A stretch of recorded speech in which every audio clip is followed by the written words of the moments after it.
Hey, good evening, everybody. I'm JJ Jurjevich filling in for Todd Corder. Welcome to ATL Prime Sports. Got Wayne on my right here, my left, depending on the way you're looking at it here. Welcome to ATL Prime Sports. You can follow us on Facebook, Twitter, Instagram, and YouTube at ATL Prime Sports. Follow myself on Twitter at JJ Get You One. Follow my partner Wayne here at RWY Junior. That's RWY Junior on Twitter. And of course, Corder Todd at Corder Todd for TC Todd Corder, who I'm filling in for tonight. Wayne, how you doing? It's just you and me tonight, man. Well, I tell you, Texas dropped to San Diego. Wait a second, Giants. Yeah, and well, that's not San Diego, but anyway, dropped two to them, and then they've got 4 games in Houston, and if they win 3 of those 4, I think they could easily move up to second place in their division. Yeah, it's easily. And, they've been riding a lot of the bat of Charlie Culberson, the former Brave, one of my favorite players before he left. He's got we're happy to have him, I'll tell you that. Yeah, he's got an above 300 average, so you got to be happy. Absolutely. I'm doing very well. Today I want to start off the show with saying thoughts and prayers out to, honestly, a college football legend, Colt Brennan. Family, prayers are with you as we found the news earlier this week that Colt Brennan, the Hawaii quarterback who took them to the 2007 Sugar Bowl versus them Georgia Bulldogs, has passed away. Prayers out to the Brennan family. Memorable games all over. And wow, that kid could really throw the football, Wayne. Like 58 touchdowns in one season until Joe Burrow broke the record 2 years ago. That was the record, folks. So pretty impressive college football player. Hats off, prayers to the family. What a great guy. I hate to see a guy so young go, Wayne.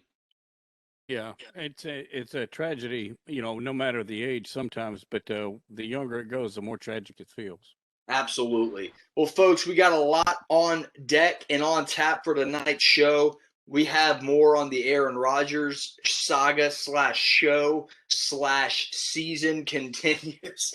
We're going to jump into some college football news real quick, folks. We'll dig into the Braves baseball, and they took 2 or 3 from the Phillies. We'll break that down, and we'll get into a little bit more right here on ATL Prime Sports. Let's go ahead and chat up our first topic. It's an NFL ATL Prime Sports round table, Wayne. Let's dive into several topics around the league. The latest, again, let's start it off with Aaron Rodgers.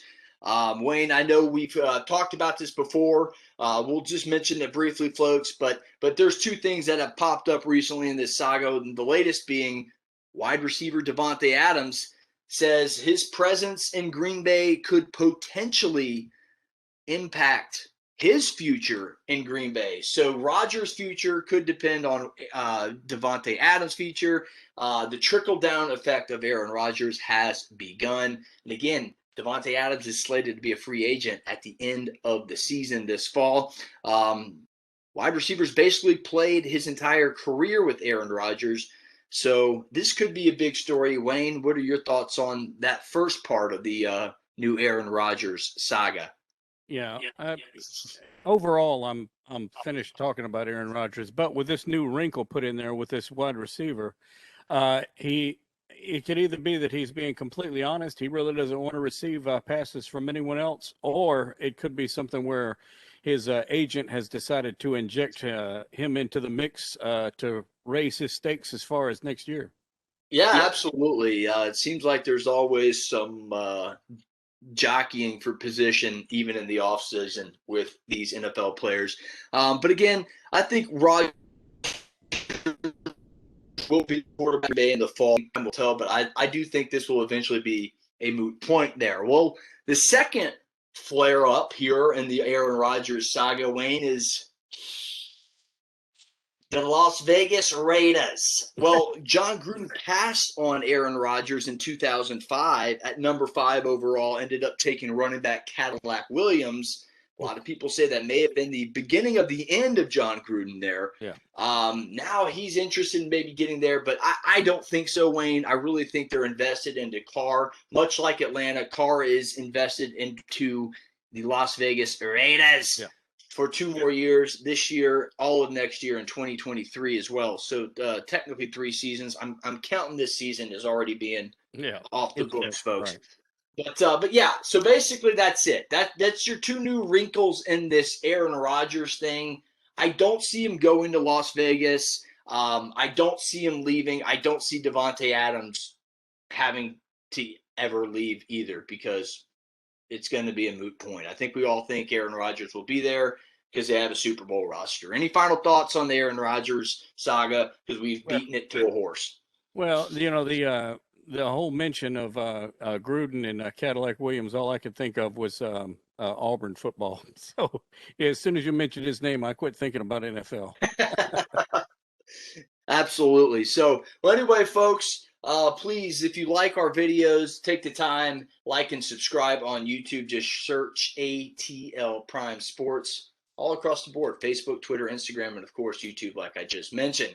We'll go into our second topic of the NFL roundtable. This one's a little bit more juicy, a little bit more local, folks. And we're going to start with who starts right away from this Atlanta Falcons draft class. Wayne, I'll tee it off if you don't mind. Obviously, we'll go over the draft class right quick, just to familiarize you with the new players. So you got Kyle Pitts round 1. Richie Grant, safety out of Central Florida, round 2. Mayfield out of Michigan. Then you have Darren Hall out of San Diego State. Drew Dalman, the center out of Stanford. The outside linebacker from Notre Dame, Unjin. I can't pronounce his name yet. I do apologize, listeners. But the outside linebacker from Notre Dame, very talented football player. Another round 5 pick, cornerback Avery Williams out of Boise State. And the last pick in their draft, the Falcons selected Frank Darby out of Arizona State, the wide receiver. So that is your 2021 draft class. Now, who's going to start from that class? Obviously, there's a big wow at the first number 4 overall pick, number 1 for the Falcons, and Kyle Pitts. You expect him to be an immediate impact player. So that's an easy answer, but I'll dig more into it here in a second. But obviously Kyle Pitts, you expect him to have an immediate impact. The amount of catches he had dead even at 100 catches in 3 years as a tight end at Florida. His last 2 were the bell of the ball, though. 54 receptions and 43 receptions, respectively, his junior and senior years. 649 his junior year, 770 yards his sophomore to junior year, and then 5 TDs to 12 TDs from sophomore to junior season. So this guy's a beast. He's got the intangibles: 6'6", monster, 245 pounds, fast. Put him outside. We mentioned, I'm sure you can teach him to block a little bit better, and he'll grow as a pro. But obviously, Kyle Pitts. Wayne, I'll throw it to you and see if you have the obvious answer as well, or if you have a different guy you're centering in on. Well, as far as everyone who was chosen in the draft, and this is discounting any type of preseason, I'm not counting that as a starter. I would say the outside linebacker from Notre Dame should be the first one to actually start a regular season game, simply because I feel like during his college career versus what people expect from him in NFL, he's going to be in the right place at the right time to start for that position. Kyle Pitts, I think he's going to have to get more used to the speed of the NFL game before he actually starts. So I don't really think he'll start this year unless they get into a situation towards the end of the season where they feel like they need to rest players before they start the playoffs. I like it. It is a tough position to transition to at the speed. I was actually talking to a friend on Facebook about that, and we'll get into another tight end later on in the show that we were talking about. But the speed of the game has immensely changed over the past 5 or 6 years. It's gotten more physical in the trenches, less physical outside. And I mean that by the helmet to helmets, the defenseless player rules, and things like that. So I think he can adjust. Again, time will tell. But a guy I'm digging really deep into is this cornerback, Avery Williams. Yeah. Cornerback Avery Williams out of Boise State. And here's why. 5th-round pick. So he's going to have a chip on his shoulder. Yeah. You expect him to give you all he's got in training camp, first off. Okay. Second, Arthur Smith wants all his players to have versatility. And he's this guy has it. He has punt and kick return experience in college. He has the skill set to play offensively, and that's what Arthur Smith said in an ESPN.com article by Michael. I believe his last name is. Let me pull it up. I can't remember. It's ESPN.com article by Michael. Starts with an R. His last name is I'm blanking on it. Great article. Mentions everything about Avery Williams and everything about versatility and what Arthur Smith wants in players now. So I think cornerback Avery Williams has a shot to make this team and make an immediate impact, but maybe not as a corner necessarily, maybe as a guy that returns punts along with Cordell Patterson, or a kick return or two, or maybe he does get to the offensive side of the ball because Arthur Smith's seeking this versatility. But I do think he'll play a defensive side of the ball, and I think that's another guy you can look at that might be an impact player immediately this fall. So we're both talking about the 5th-round draft picks, and you are talking about outside linebacker Gunjidi. I can't even. It's so hard for me. I prepared for it, and I still can't even say it. So please forgive me. But they're both 5th-round draft picks. They're both going to have chips on their shoulder. Right. And Wayne, I'll give you the final thought on who's going to start from this draft class right here in the ATL. Any final words on the draft class? Any players you're looking forward to? Yeah. Or even the free agent signings? Well, not necessarily. I didn't really get too deep into watching the draft or thinking about it. But you had mentioned that corner being on special teams, and I think that's another good way that you could start. Especially if he's as quick as he appears to be. Correct. And again, Arthur Smith said that word a bunch in his preseason speeches, is versatility. So we'll see if Avery Williams has that it factor, and maybe he touches the field this fall. We'll continue our roundtable discussion here on ATL Prime Sports, folks. Remember, you can like us on Facebook, Twitter, Instagram, and YouTube at ATL Prime Sports. You can like and subscribe to the videos. We're live on Fridays on blogtalkradio.com/Mancini Sports 1 to 1:30. That will be joined with us, Mark Mancini, of course, Wayne, my partner, and Todd Corder, who I'm filling in for tonight. So, folks, we'll go to our final countdown of our NFL roundtable. What are the Falcons' needs after this draft? Wayne, I'll give you a quick thought. Again, I'll tee it off. To me, it's still running back. It's still running back. Mike Davis is older. He's been a consistent, good backup to Christian McCaffrey the last couple of years in Carolina. Tony Brooke James, who has 3 rushes for 4 yards in his career. I think they were for Pittsburgh last year. Quadri Olison, who's been injury prone. And then you have 2 rookies who were undrafted free agents, and Caleb Huntley from Ball State and Davian Hawkins from Louisville. Then of course, I mentioned Cordell Patterson, who played some running back in Chicago. So those are technically your running backs on the roster. I don't hear one that pops out as your everyday guy, but according to many reports, the Falcons do believe they have their everyday guy on this roster. So we'll see what happens. I think they need to actually maybe go try and make a trade. Running back, something along those lines. We still have a lot in the offseason, but that's me. I think they need a running back to finish up their draft and offseason. Pretty good draft and offseason total, actually. Yeah.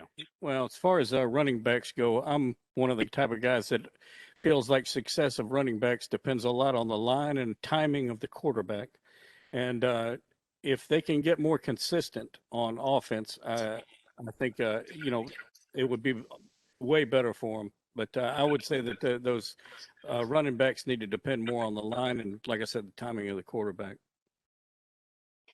Yeah, I mean, offensive line is the key to every running game. I mean, Ezekiel Elliott right out the gate with Dallas because of an amazing offensive line that Jerry Jones built around him. So that offensive line has kind of faded out from Dallas, and now their running game has faltered because of it. And Dak Prescott faltered also, got hurt last year. So offensive line is key. I like where you're saying there, but only time will tell. So again, my final thought: I think running back is a need still for the Atlanta Falcons.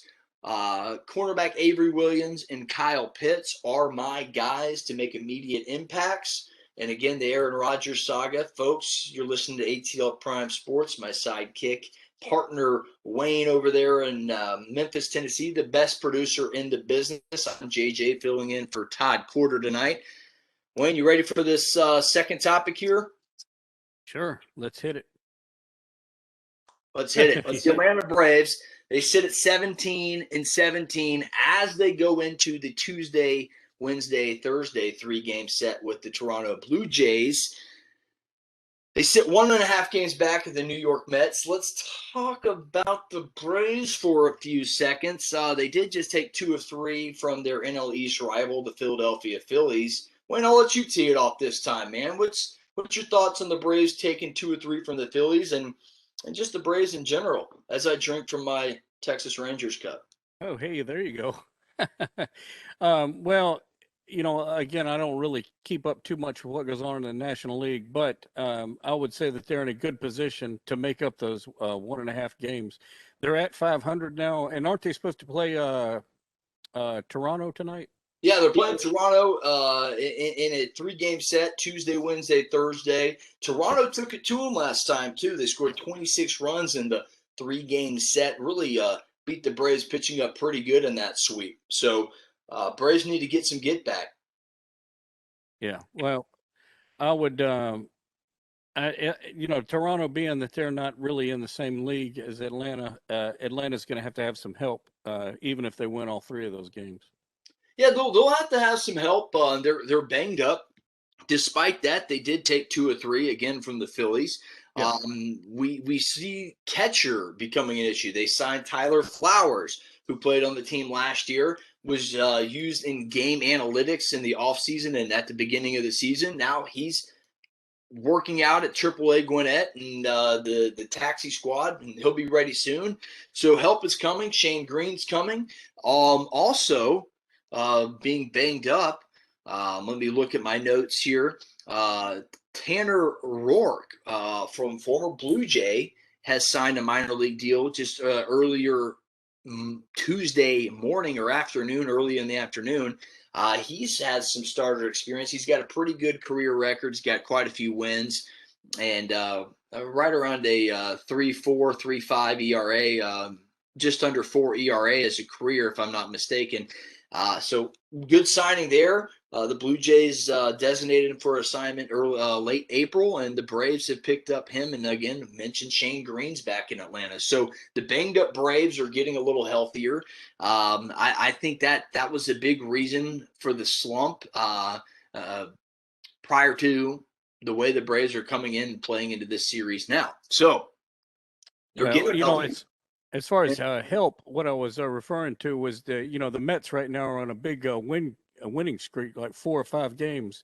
Correct. And the Mets need to lose a few games, as well as maybe Philadelphia losing a few more. That would help Atlanta rise up, so to speak. So you're right there. And I was just giving a different aspect of it. Yeah.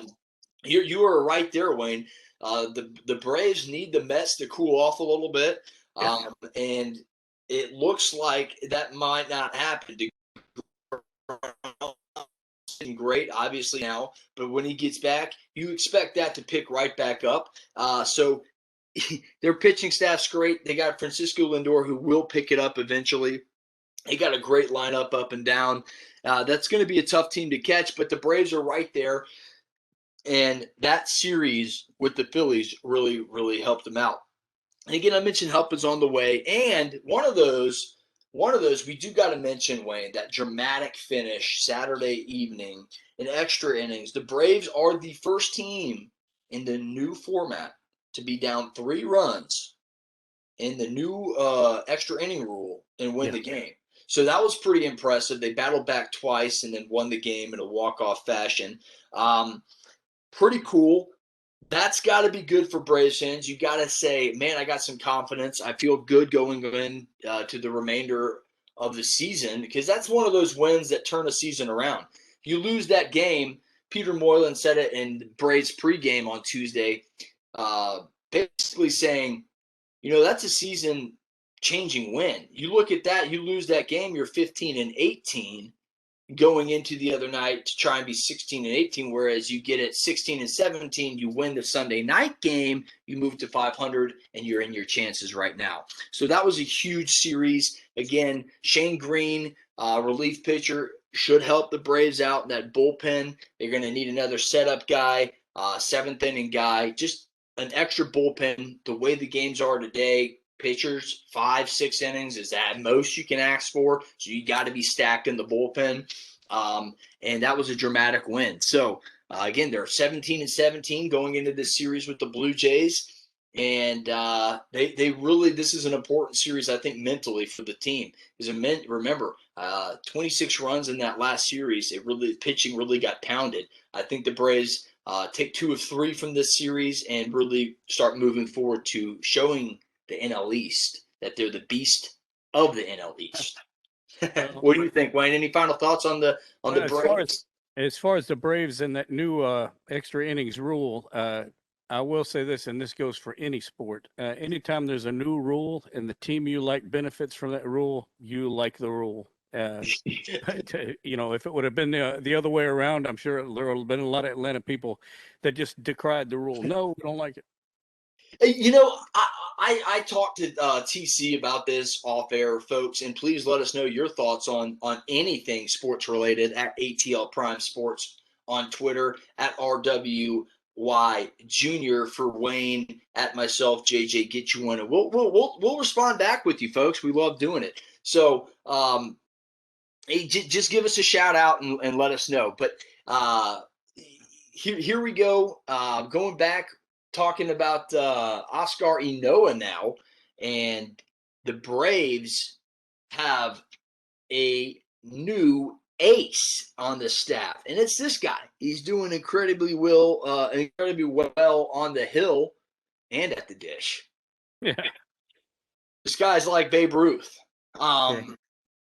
It's unbelievable. So you have a guy that is literally has one of the best OPSs on the team. I know it doesn't qualify for the amount of at-bats, folks, but it is a pitcher, and we are talking about taking the DH and implementing full-time. This guy's got a 400 batting average. He's got 6 hits, a double, 2 home runs, 1 being a grand slam, 6 RBIs, and again, the OPS, 1.267 on base plus percentage. Wow, this guy's lights out, and right now he's like the MVP of the team, if not the MVP of the team. I'm an American League guy, so I don't really get to see pitchers hit very often. And the last time that I saw a pitcher who really was a great hitter was on my little league team, and it was always like that the pitchers always seemed to be the best batters. In the Major League Baseball, it's usually the outfielders. I played outfield, and I can tell you that we did not hit very well at all. It's hard to hit a baseball. When you see a pitcher do it, it just makes it that much more special. We all remember the Bartolo Colon home run. How amazing of a moment was that? Big man running around the bases, hitting a smashing home run. It was absolutely unbelievably amazing. So You mentioned the extra inning rule. Guys, again, let us know what you think on Twitter. Oscar Inoa is tearing the cover off the ball, pitching wonderfully, got a 2.23 ERA. When he's pitched over 40 innings, listen to this. This is not a joke. 44 strikeouts, 9 walks. Folks, that doesn't happen in baseball nowadays. His whip, .893. It's unbelievable. You just don't see pitching in the combination at the dish like this anymore. It's just an absolute treat. Yeah. Well, you know what? I don't know if you remember this or not, but when I played again Little League, so take this for what it is. I remember the coach would always just say to meet the ball. Don't try to smash it out of the park. And if you meet that ball just right, it'll go out of the park. Yeah, you're right. I wish there was more hitting coaches that preach contact because the home runs will come. I had a coach when I was trying to make my high school team. I got a private coach, and that's one thing he stressed was, hey, hit for contact, the power will come. Right. So, again, folks, hats off. Oscar Inoa's got to be the Atlanta Braves MVP right now, really doing it on both sides, plate, on the bump. Unbelievable. Let's go into our final countdown of the show. It's a final countdown theme tonight.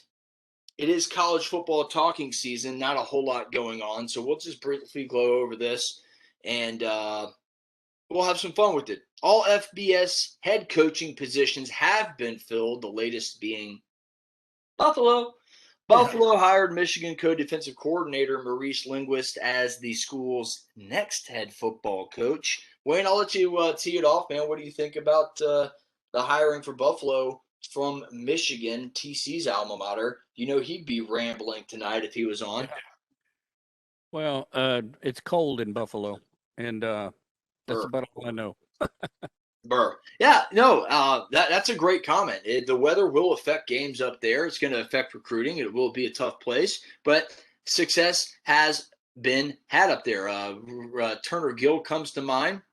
You had a really good, if I'm not mistaken, 10-win season up there with Khalil Mack not too long ago, who's now Chicago Bear All-Pro. Now, another cold place. Another cold place. Now, Linguist was a former assistant at Buffalo in 2012 and 2013. He was their DB's coach, Wayne. So he's got a home there, it seems like. He's got a place there. He also coached in the NFL, Dallas Cowboys last year. Previously, around the NCAA, Texas A&M, the Aggies, Minnesota Golden Gophers, Ole Miss, actually, and Iowa State. So he's been around. He's got his experience. Buffalo's got their man. Final FBS head coaching vacancy is filled, so let's strap on the pads and let's play football. It's about that time. I mean, in 2 months here, we'll be talking about opening weekend, Georgia Clemson, and all these big time matchups week 2. Yeah, well, Memphis, I think their first, to me, important game is going to be against Arkansas State, which falls back onto your Georgia State Panthers.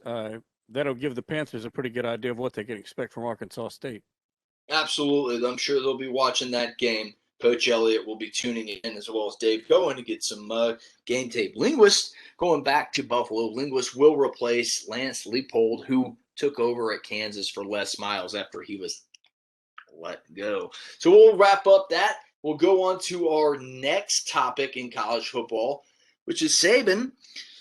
He encourages the vaccines and everybody to get them in a recent PSA. I don't know why this is big news, but you know what? In the world today, it is. He wants full capacity. So do I. A loud stadium in the fall makes for a better TV environment at home, and heck, it makes for a better game environment. I didn't go to any football games during the pandemic. I did go to a couple baseball games, and I tell you what, lines at the concession stand are great. Lines at the restrooms are great, but not being able to high five that random guy next to you and say "Go Dogs" or "Go Braves" or in this case "Roll Tide," it's not the same. So go get the vaccine. Whether you do or don't, wear a mask, still take your precautions. Let's try and get to 100% capacity. I don't think this is a big story. Wayne, what do you think? Well, I'm gonna have to ask half of my family to tune out real quick. But I really don't like talking about Nick Saban. Hey, he's in the news, it seems like every day for a media comment or another national championship. So, I'm right there with you as a deep down Georgia fan. But I hear you. Like I said, I think this is a non-news story. But hey, it's sports and people are talking about it. And again, it's college football talking season, so that's about all we got. And again, folks, I think he's trying to do the right thing here. He feels like it's right. He feels the vaccine is right for him and his family and his players. So today, hey, take it for what it is, folks. Whether you like to get the vaccine or not, take your precautions. I think Nick Saban wants a full crowd just like anybody else, Wayne. That's my final thought on that. Anything else? No, that's I think we've pretty much gone through all the college stuff. I don't know if we want to get into the Tim Tebow thing or not. Yeah, we're gonna spark it up with our ATL Prime Sports No Huddle headlines here, and we are gonna go with that real quick. Tim Tebow's back in the NFL.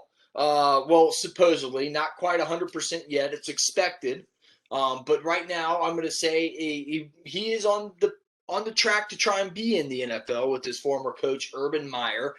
Tim Tebow's expected to sign a 1-year deal to be the Jags tight end with his former coach. I think this is great. I do. And people will think I'm crazy and, oh, he hasn't played. I don't care. The man's been playing professional baseball at a very high level in the minor leagues. I believe he got up to the AAA affiliate for the New York Mets. He's been training off the field to be a football player this entire time. He's never ever not said that. So I think he still mentally always wanted to be a football player. And I think he finally realized, you know what? I think the best way I can get back into the game and help my former coach and let him use me the way he can do best, which I think is like Taysom Hill comes to mind here. Thinking maybe a quarterback, like a wildcat type player, split him out wide, put him at tight end. Heck, maybe even run him at running back one time. I think this is a great signing. If the deal does go through, it'll be an inexpensive guy who brings great aspect to an NFL locker room, and it's a great teammate. He kept guys like Aaron Hernandez, Riley Cooper, the Pouncey twins all together to win 2 national championships at University of Florida. I think it's a great signing if it happens. I think he'll bring great poise to the locker room, and I think he can be a guy that can hold a locker room together in some tough times. And he's a good football player. People forget he won the Heisman. He won a playoff game. He threw for 300 yards in that said playoff game. The man can play football. I think he can make the transition. Yeah, well, the only thing I'm going to say about Tim Tebow is the guy, to me, he has this some kind of sphere of protection around him. And I know a lot of people are upset that he's getting a chance to get back in the NFL versus some other people.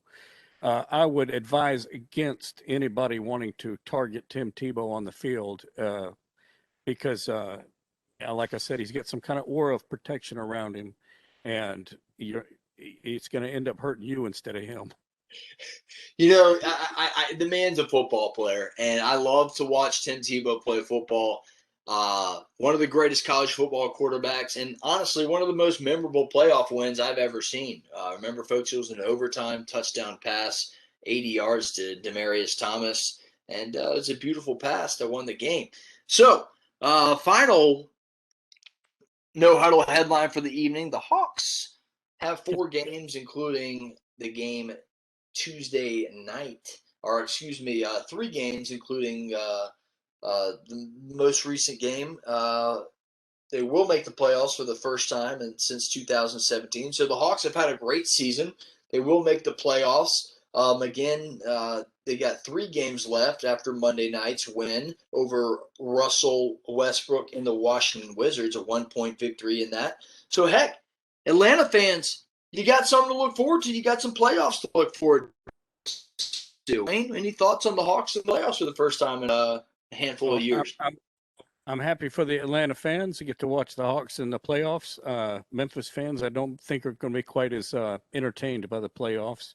They're about 5 games back from getting into the playoffs, and so the West is not the best for Yeah, Memphis. the West is the best, but you have to be the best in the Yeah. West to get to the playoffs. Well, folks, that about wraps it up for today's show. Any final thoughts tonight, Wayne? Yeah, just a reminder for everybody, we're going to be on Blog Talk Radio.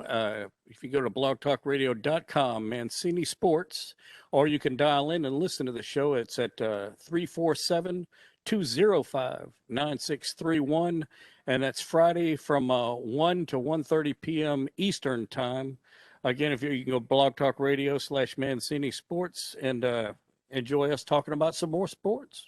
Absolutely. And that show is live, folks, so you can always get a hold of us again at ATL Prime Sports, YouTube, Facebook, Instagram, Twitter. For Wayne, my fabulous producer, I'm JJ Jurjevich filling in for Todd Corder. Folks, it's been a wonderful show. If you liked the video, please like and subscribe to our channel. Have a good week. Get you one. See you later, sports fans.